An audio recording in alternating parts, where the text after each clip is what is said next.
Good morning বন্ধুরা, মাম্পি বলটা ব্লগে তোমাদের অনেক অনেক স্বাগত। তো দেখো আজকে আমি একাই চা খাচ্ছি সকাল সকাল। মায়ের খাওয়া হয়ে গেছে আর আমার বর ঘুমাচ্ছিল। তো তোমরা সাথে থাকো, দেখতে থাকো। তো দেখো বন্ধুরা, তারপরে আমার বর বলল যে ও আজকে ডিমের কারি রান্না করবে। তো এই যে কড়াইতে সর্ষের তেল দিয়ে ও মানে ডিমগুলোকে আগে ভেজে নিচ্ছিল। তো তারপরে ও নিজেই সব মশলা তৈরি করলো, পেঁয়াজ কাটা, লঙ্কা কাটা সবই ও নিজেই করেছে। তো এই যে আর আমি এটা শ্যুট করছিলাম, মানে ও রান্নাটা করছিল, আমি শ্যুট করছিলাম আর ওর পাশে দাঁড়িয়ে গল্প করছিলাম। তো এই যে এখনও ডিমের কারি করবে বলে গোটা ডিমগুলোকে সেদ্ধ করে নুন হলুদ মাখিয়ে তারপরে এই যে ডিমগুলোকে ও ভেজে নিচ্ছে। ভেজে নেওয়ার পর ডিমগুলোকে তুলে রাখার পর তারপরে এই যে আস্তে আস্তে এই যে পেঁয়াজগুলোকে ও মানে তেলটা একটু গরম হওয়ার পর ছেড়ে দিল।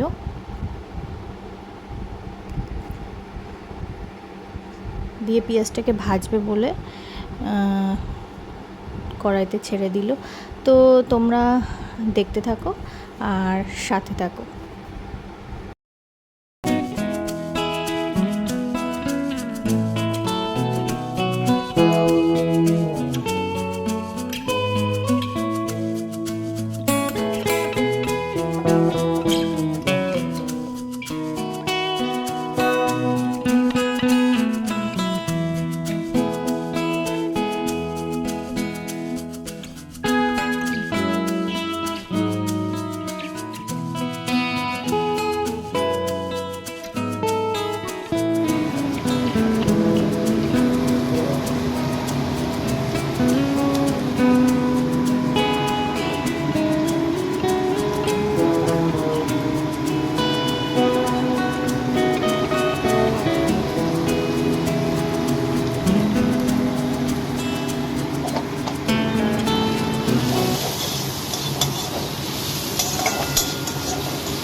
এই পেস্টের মধ্যে কি আছে? রসুন, টমেটো, আদা, কাঁচা লঙ্কা আর একটা শুকনো লঙ্কা। আচ্ছা ঠিক আছে, এবার এই পেস্টটা দিয়ে দেবে, তাই তো?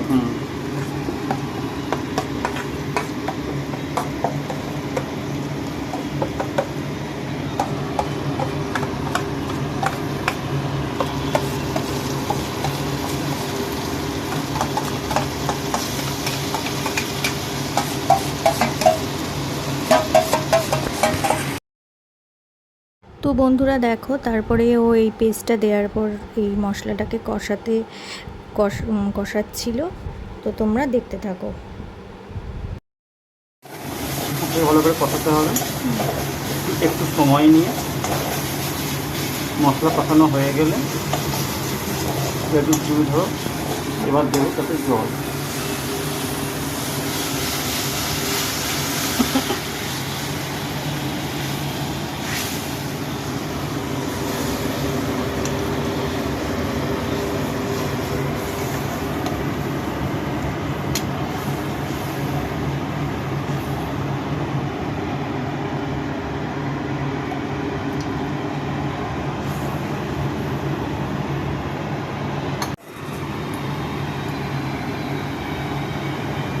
দেবো তাতে একটু সামান্য গরম মশলা।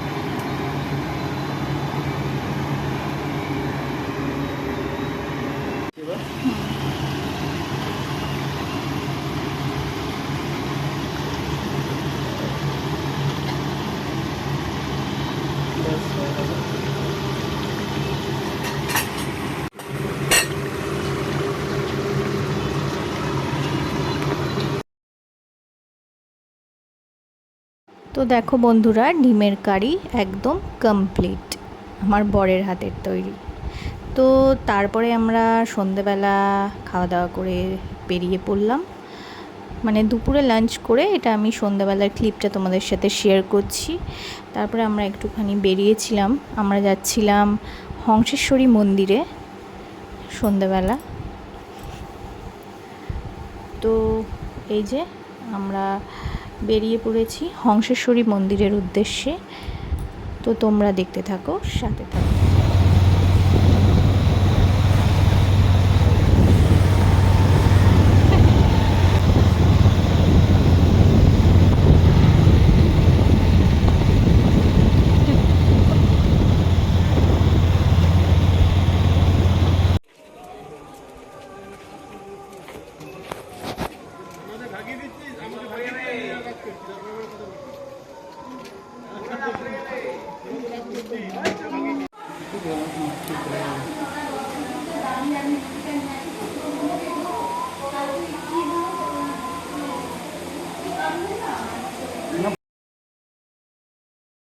তো বন্ধুরা, অনেক দিন পর হংসেশ্বরী মন্দিরে এলাম, আর এসে খুব ভালো লাগছিল।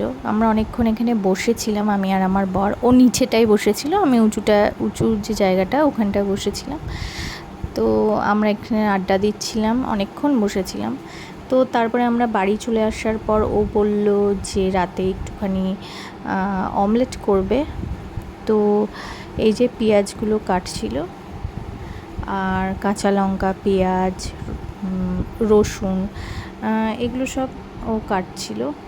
অ্যাকচুয়ালি কী বলতো বন্ধুরা, আমি কাঁচা লঙ্কা আর রসুন দিয়ে যে অমলেটটা হয় সেটা খেতে ভালোবাসি, আর ও পেঁয়াজ টিয়াজ দিয়ে ভালোবাসে, তাই পেঁয়াজটা ওর জন্য। আমি কাঁচা লঙ্কার কাঁচা লঙ্কা রসুন দিয়ে যে অমলেটটা হয় সেটা খেতে বেশি ভালোবাসি। তো আমার জন্য রসুন আর কাঁচা লঙ্কা দিয়ে অমলেট করে দিয়েছিল, আর ওর জন্য পেঁয়াজ। তো তোমরা দেখতে থাকো।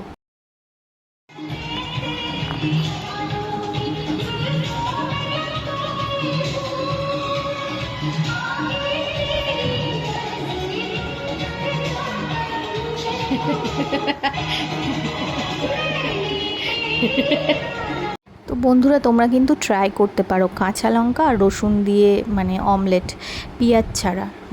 দারুণ লাগে খেতে, আমার তো খুব ভালো লাগে। আমি পেঁয়াজ দেওয়া অমলেট অতটা পছন্দ করি না। তো ও হচ্ছে একটু পেঁয়াজ, রসুন, কাঁচা লঙ্কা এটা দিয়ে একটু পছন্দ করে। আসলে পেঁয়াজটা দিয়ে অমলেটটা আমার আগাগোড়াই খেতে ভালো লাগে না। আমি আগাগোড়াই তোমার হচ্ছে ওই রসুন আর কাঁচা লঙ্কা দিয়ে যেই অমলেটটা করে ওটা খেতে আমার বেশি ভালো লাগে, আর ওটা খুব টেস্টিও হয়। তো তোমরা ওটা একবার বাড়িতে ট্রাই করতে পারো। পেঁয়াজ দেবে না কিন্তু, কাঁচা লঙ্কা আর রসুন দিয়ে যখন অমলেটটা করবে তখন কিন্তু পেঁয়াজ দেবে না, তাহলে টেস্টটা অন্যরকম হয়ে যায়। ট্রাই করতে পারো কাঁচা লঙ্কা আর রসুন দিয়ে আর নুন দিয়ে একটু ফেটিয়ে দিয়ে ওটা অমলেট করে নিলে খেতে দেখবে দারুণ লাগে। তো তারপরে দেখো, ওটা আগেরটা আমার জন্য অমলেটটা করে নিয়েছিল, তারপরে এই যে এটা ও নিজের জন্য করছিল। তো তারপরে আমাকে বললো একটা ম্যাজিক দেখবে, দেখো একটা ম্যাজিক দেখাচ্ছি। তো তারপরে আমি দেখলাম যে ও এই ডিমটাকে একটু অন্যভাবে উল্টালো, যেটাকে বলে। আমাকে বলছিল এটা হোটেল স্টাইলে। তো এই যে এটা আমি দেখবো বলে আমি প্রথমে ভাবছিলাম কি ম্যাজিক। তো ওই যে তারপরে ওই যে একটা থালা দিয়ে এই যে চাপা দিয়ে ডিমটাকে এইভাবে উল্টে, তারপরে আবার অপর সাইডটা তারপরে আবার ভাজলো। তো আমাকে বলছিল এই দেখো এটাই ম্যাজিক, বলে হাসছিল। কেমন লাগলো। তো এই যে অমলেট হয়ে গেছে। তো তারপরে আমরা ডিনার করেছিলাম অমলেট, টক ডাল আর পেঁয়াজ আলু চচ্চড়ি দিয়ে। তো বন্ধুরা, আজকের মতো ব্লগটা এই অবধি রাখছি। কাল দেখা হবে নতুন একটা ব্লগের সাথে। গুড নাইট, টাটা, ভালো থেকো সবাই।